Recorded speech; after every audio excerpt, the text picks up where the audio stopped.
Coach, we've entered December, just busy time of the schedule still, even with some of the holiday stuff. Just recapping your first home duel of the year against NC State, top 10 team. How did you think that went for the Mountaineers on Sunday? Well, first off, we had a great crowd, and the attendance was as good as any dual meet I can remember in recent history. The crowd was electric. There was a lot of energy in Varsity Gym, and I think our guys fed off of that. And I think we put a pretty good product out on the mat on Sunday. Our guys competed hard. They battled.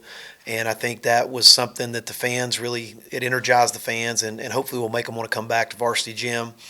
As far as our performance, like I said, our guys fought hard and we competed well. We ended up winning 4 of the 10 matches against a really good top 10 program. And Jarvis Little got a nationally ranked win, and we got two of our guys got bonus point victories up top, and so there was a lot of positives that we can take away. I mean, even some of the matches we lost, we were in them, and right there to the very end had a chance to win. I thought our freshmen wrestled really well, so I think our youth is really growing up, and I'm excited about this team and the potential it has for second semester. I mean, when you talked about the freshmen, the true freshmen, Cooper and Colt, go in against All-America, top 5 kind of guys. What do you hope to see, first time in that atmosphere against high-level competition? What impressed you about what they were able to do, in losses but still putting up good fights against talented guys? Well, I think both of them were able to get to some offense.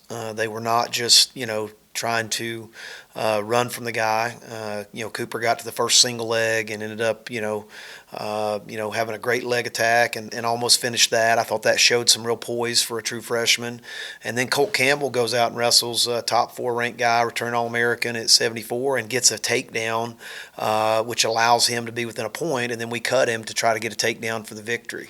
And so I think that kind of potential and, scrappiness from those true freshmen, I think something that's to be desired, and I think that it's something that the other guys are going to feed off of.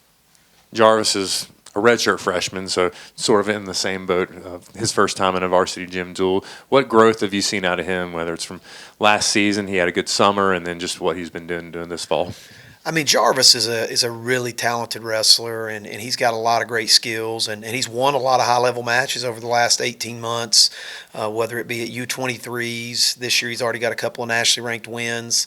So we know he's capable. Even though he's just a redshirt freshman, we know he's capable of winning at a high level. The main thing we're working on with him is just being more consistent, just making sure the same guy shows up every time he competes, and we don't have those really highs and really lows. We're trying to get him a little more consistent, but he definitely has the capability of wrestling with anybody in the country.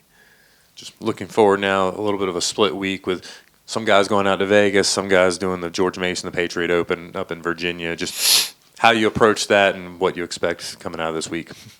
Well, we're sending 6 guys to Vegas and 6 guys to the Patriot Open, and we're splitting our starters. Some starters are going to Vegas, some are going to George Mason, and it's just really more of less just kind of looking at the weight class, what we feel like each guy needs individually in the competition they're getting this week, and maybe some different opportunities at different tournaments. But I think it will be crucial for both of those groups. It's really important weekend for both the guys going to George Mason and the guys going to Vegas.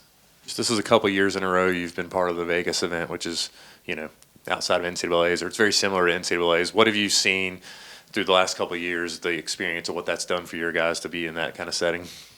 Well, it's a really competitive tournament, but you're seeing all the big teams and the big wrestlers, highly ranked wrestlers you're going to see at the national tournament. And that's why we put it on the schedule. Our guys need to see those guys. They need to understand the level that they have to compete at if they're going to be there at the end of the year and try to get a podium finish at the NCAAs. And I do think our guys have gotten some matches that will eventually help them at the national tournament and understanding the level and the competition that they need. And our schedule this year has been brutal. We've wrestled a really competitive schedule, and I think we've come out of it pretty good for as young of a team as we are, and I think it's going to spell a lot of success at the end of the season. I think our guys are going to be battle-tested and ready to go when we get in the conference. Just maybe last one, is there anything else that stands out as you go through practices daily with a young group that you're focusing on particularly or kind of tracking? Well, I think our the energy in our room and our team culture and team buy-in right now is at an all-time high, and that's really important for a young group that they are really energetic and they're bought into the system and the culture here at Appalachian State. And I think this group is really a fun group to coach. You know, they like wrestling, they like competing, and you know they're showing a lot of pride in the black and gold, and so it's been a really fun year so far.